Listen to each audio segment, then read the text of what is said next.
Hey, I'm Barbara O'Neill, and let me ask you, if you're over 50 and struggling with chronic bloating, what if I told you it's not just discomfort but a warning sign from your gut? Most people overlook this, masking symptoms instead of addressing the root cause. Today, I'll share my proven gut reset plan, a natural way to eliminate bloating and restore your digestive health.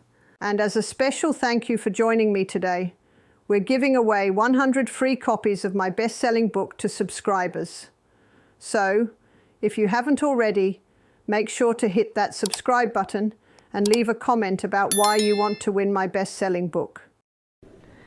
We live in a body with an incredible inbuilt ability to heal. And I'm sure we've all had breaks. I'm sure we've all had scrapes. I'm sure we've all had cuts, and they've healed.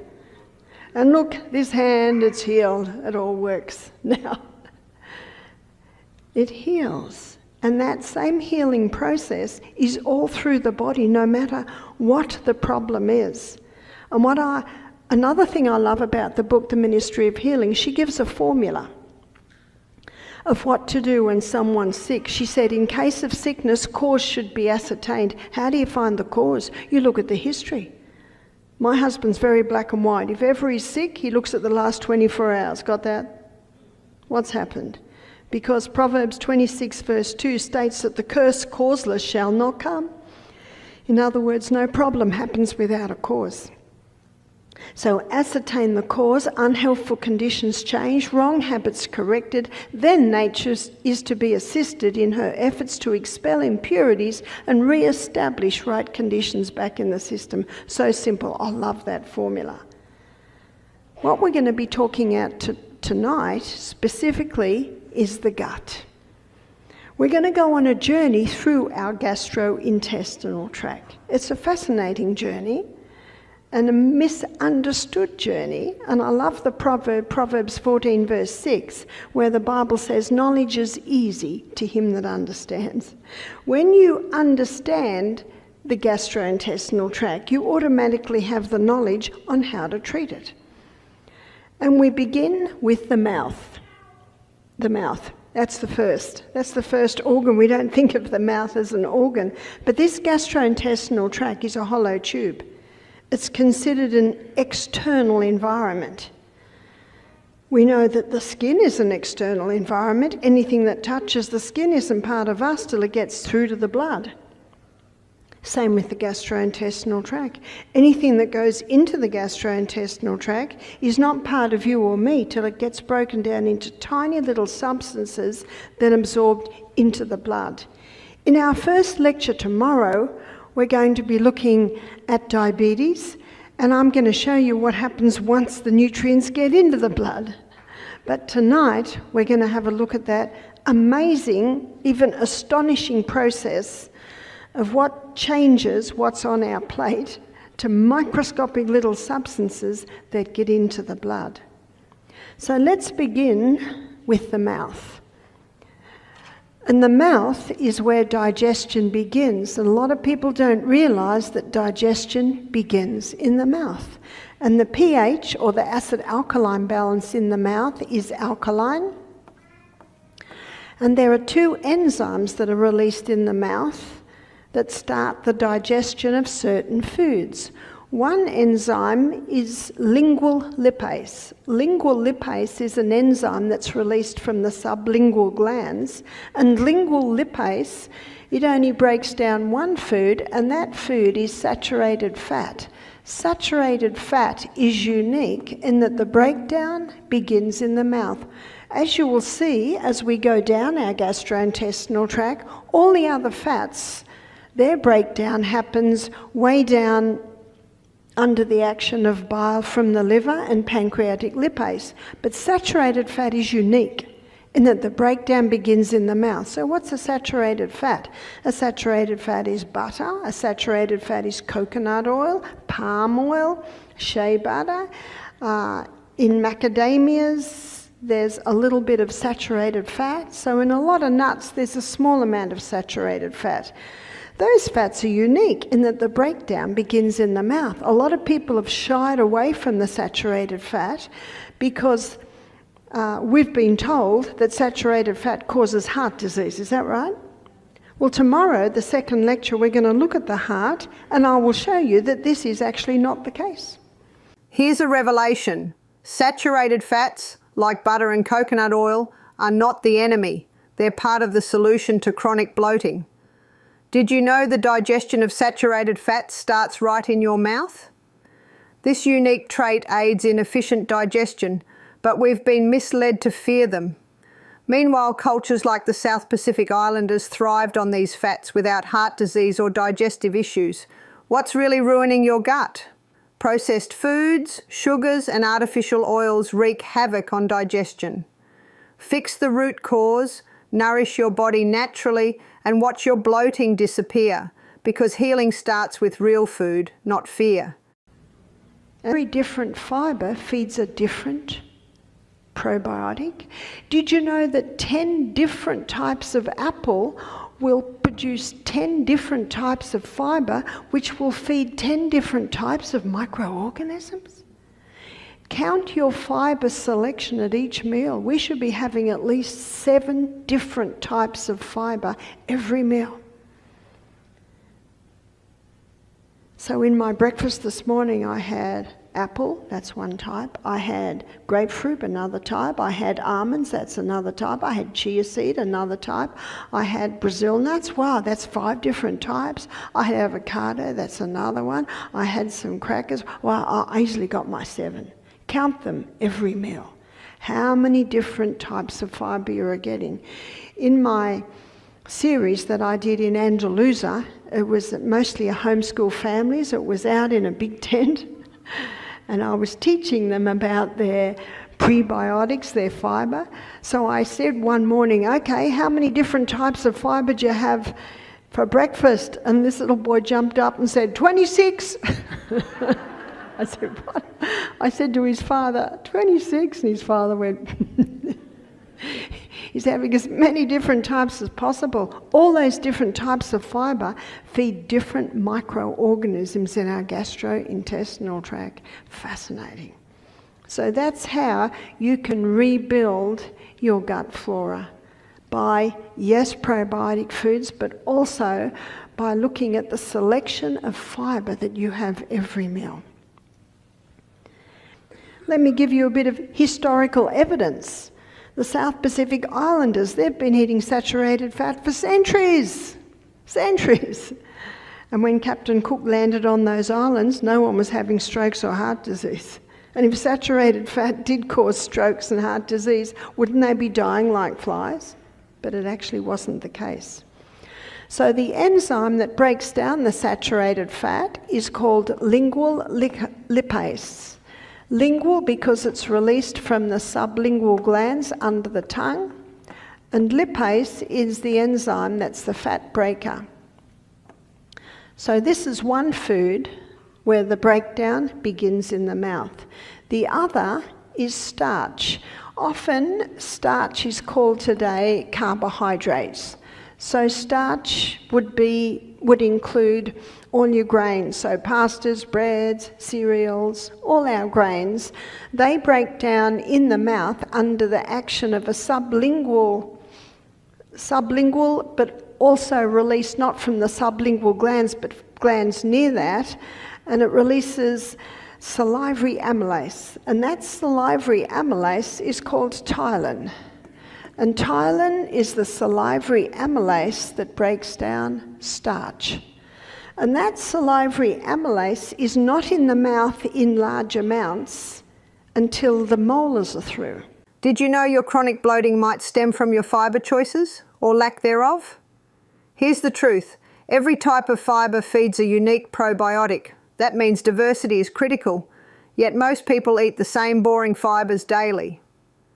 Each feeds a different gut microorganism, supporting digestion and reducing bloating. And guess what? That little boy with 26 fibres in his meal, his gut health is probably leagues ahead of yours. But what I'd like to do now is I want to show you what happens in what we call the grand finale of digestion. This is the small intestine. The small intestine is lined with villi, looking like little fingers actually.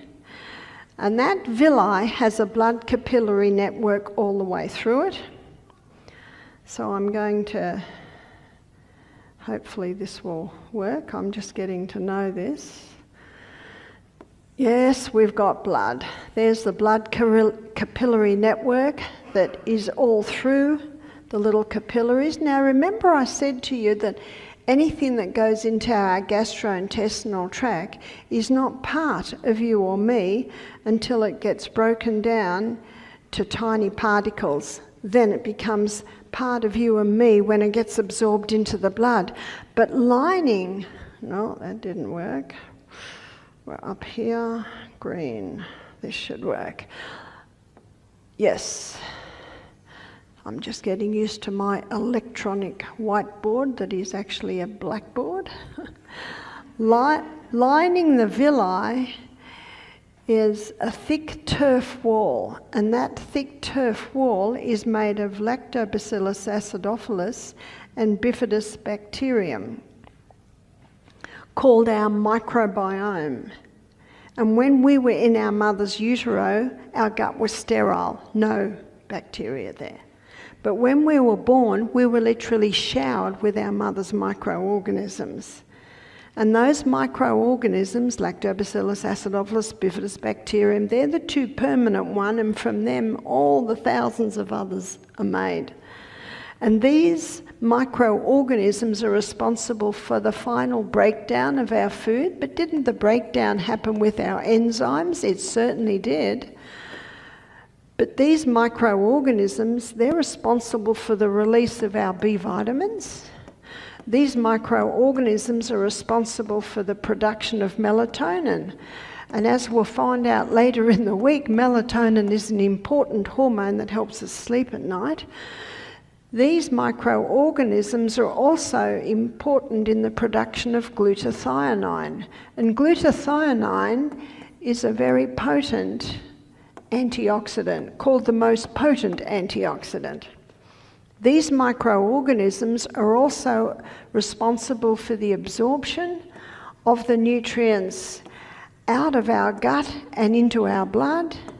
These microorganisms are also important for the nourishment of the cells that line the gastrointestinal tract. These microorganisms play another role. They protect the blood against any harmful pathogens that may be in the gut.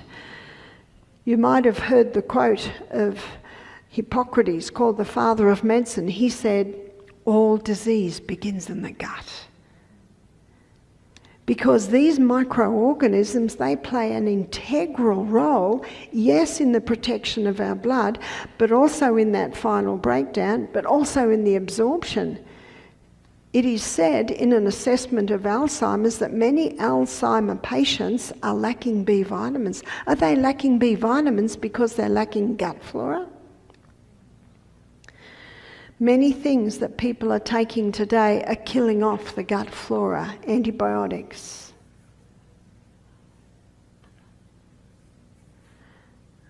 Okay, let me just master this. Here we go. Antibiotics, yes, they kill the good and the bad alike. One writer said, when a person takes an antibiotic, it's like they're dropping an atomic bomb in the gastrointestinal tract. What did the atomic bomb do? It killed the good and the bad alike. I'm not against antibiotics, but I believe most people should have about 2 courses in their lifetime. How many people are having 2 a year? I raised all my children without antibiotics and they're all still alive. Let me share a harsh truth. Your chronic bloating may be the result of antibiotics destroying your gut. Every time you pop one, it's like dropping an atomic bomb in your digestive system, obliterating both good and bad bacteria. These microorganisms, the ones antibiotics kill, are the key to digestion, nutrient absorption, and even protection against pathogens. They produce melatonin for sleep, glutathione to fight inflammation, and help absorb B vitamins. Yet most people mindlessly destroy them, then wonder why their bloating persists. I raised my children without antibiotics, and they thrived. So if we have low hydrochloric acid, which is also usually results in low intrinsic factor, how can we boost it? Eat breakfast like a king, lunch like a queen, and supper like a pauper. One lady said, "What do paupers eat?" I said, "Sometimes nothing." Or make breakfast and lunch your main meals, and if you do eat at night, it should be something light that is digested easily. Keep big breaks between meals, ideally about 5 hours between meals. Drink water between meals, not with meals. All that will help to restore the release of good amounts of hydrochloric acid, pepsinogen, and intrinsic factor. But you can also take something to boost it. The juice of a lemon just before the meal will boost the release of hydrochloric acid. Taking 1/4 of a cup or 1/3 of a cup of hot ginger tea. Ginger is a sweet bitter, and that can stimulate the release of these digestive enzymes. Also cayenne pepper. Cayenne pepper will wake anything up. So about 1/3 of a teaspoon. If you can't quite handle that, start with 1/4 of a teaspoon in about 1/4 or 1/3 of a cup of water. Throw that down just before the meal. And if you take that just before the meal, it'll stimulate the release of hydrochloric acid. So there are a few things that you can take to restore hydrochloric acid production. The stomach is an acid environment, and the enzyme that's released to break down protein is pepsin. Pepsin is the enzyme that breaks down protein. That is the only food that is broken down in the stomach, and that's a surprise to many people. It was a surprise to me before I studied the gastrointestinal tract. So 2 things are broken down in the mouth, or the breakdown begins. Only 1 thing is broken down in the stomach, and that is protein. Now, in the mouth, it's an alkaline environment, and the salivary amylase ptyalin starts the starch digestion. When it gets into the stomach, it probably takes about half an hour for the acid to infiltrate, and then the digestion of starch stops. Then we come through this little valve at the bottom of the stomach called the pyloric sphincter. When we wake up in the morning, pyloric sphincter is open. That's why it's a good time to have water, ideally warm water, and it goes straight through and gets absorbed.